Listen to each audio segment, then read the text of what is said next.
We are back, and a lot of things have been going on behind the scenes with Batgirl, Warner Brothers, Discovery, craziness. It's very interesting because when it was first reported that they've canceled any kind of release on Batgirl, and then then the story starts to come out. It's all about taxes.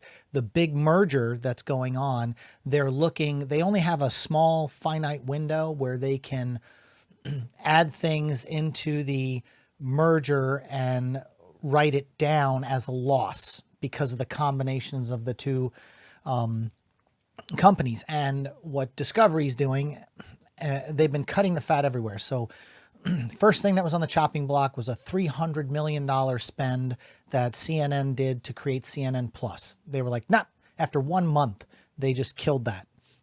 So they could write down the $300 million loss. So here comes Batgirl, 90 million. They've decided, they don't want to go in the direction that they're going in with DC. There's a lot of weird things going on. Last week, Ben Affleck popped up in Aquaman and reshot the scenes that were with Michael Keaton. It's almost like they're retconning some things going forward.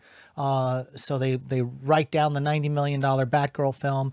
Scooby-Doo is on the chopping block. So it's not just DC properties and things like that. It's across the board. So $40 million there. They decide they're not going to release that one. And now we're hearing that they're going to combine Discovery Plus. HBO is going to fold into Discovery Plus, which makes sense. If you look at Disney Plus, they rolled Marvel, Star Wars.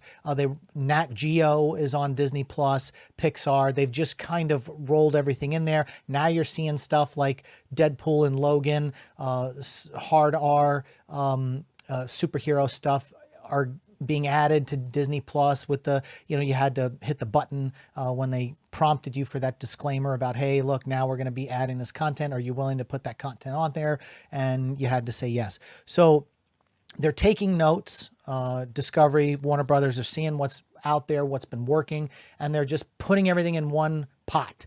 I get that. Totally get that. And I wouldn't be surprised. I said this back when Swamp Thing was canceled, because all we kept hearing when Swamp Thing was canceled, because I worked second unit, my wife was a producer's assistant on that.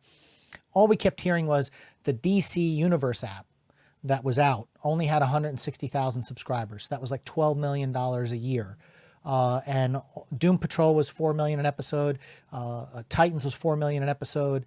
Swamp Thing, I think the pilot was 6 or 7 million, and then every episode after that was like 5 million. There was no way, which is why Stargirl, which was supposed to be on that DC app, there was no way that they could maintain that kind of spend with that kind of small numbers. When HBO Max came along, they were like, we're going to fold the DC stuff into that, get rid of that one. And that's what they just keep doing. Now that the merger with Discovery, let's just fold it all into one and cut our losses. So it's very interesting. And what I said back when Swamp Thing was, but prior to the merger, J.J. Abrams was given a $500 million development deal with Bad Robot. So far, he hasn't really delivered anything yet. So I wouldn't be surprised if they cut or drastically reduce J.J. Abrams' development deal.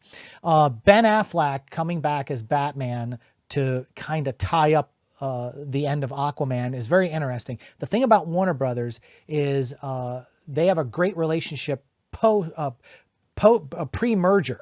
with Ben Affleck.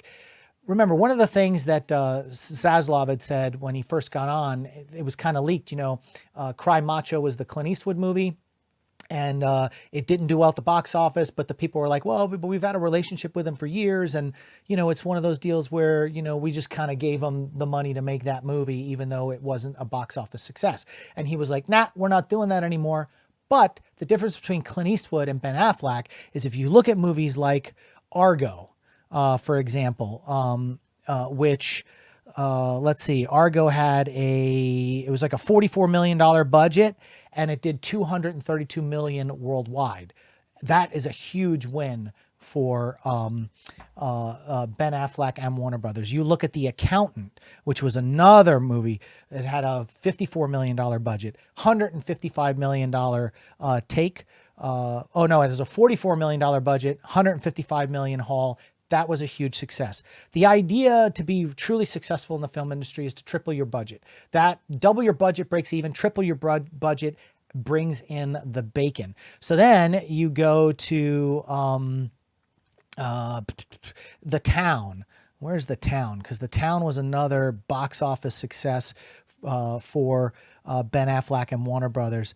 Another one, $37 million budget. It made $154 million box office. Now, I don't think they're holding any kind of problems with the DC expanded universe against Ben Affleck, because those weren't movies he produced. Those weren't movies he directed and starred in, like he did with The Town and Argo and The Accountant. And I know they're doing the sequel to The Accountant. So my thinking is they're like, wait a minute, he actually does give a box office return, and they keep this relationship with him going because they will make movies with him in the future.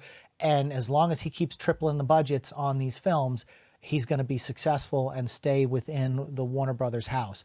And, you know, you heard some things that Zaslav had said about we haven't really utilized Superman the way we need to utilize Superman. And I wouldn't be surprised if they try to do a soft reboot, but still keep Henry Cavill in the loop, still keep Jason Momoa as Aquaman, still keep, because of the relationship with Jason Momoa and James Wan, James Wan, all the Conjurings, all these Warner Brother properties that are very financially successful. That's the thing about James Wan, very financially successful. I wouldn't be surprised if James Gunn, because of Peacemaker and because of Suicide Squad, I wouldn't be surprised, since his relationship with Marvel is kind of dissolving. He's stepping away now that Guardians of the Galaxy 3 is done. They don't name him to be the Kevin Feige of the DC expanded universe. And I think they will kind of soft reboot, retcon, and pull these things back in together.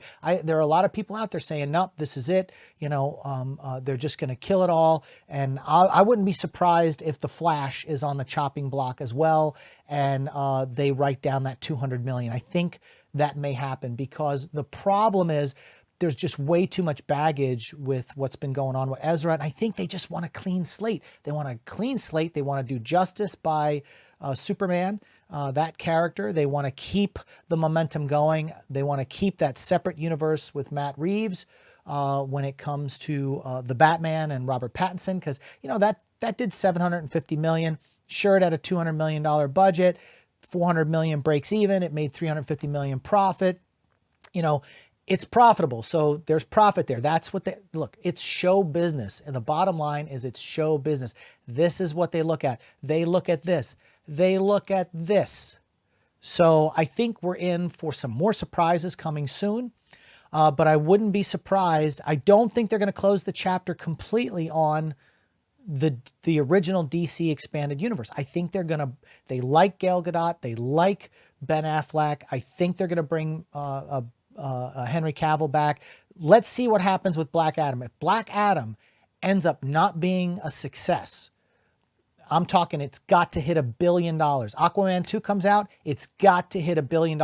If those two don't hit $1 billion, they may rethink things. But right now, they're just tying up some loose ends.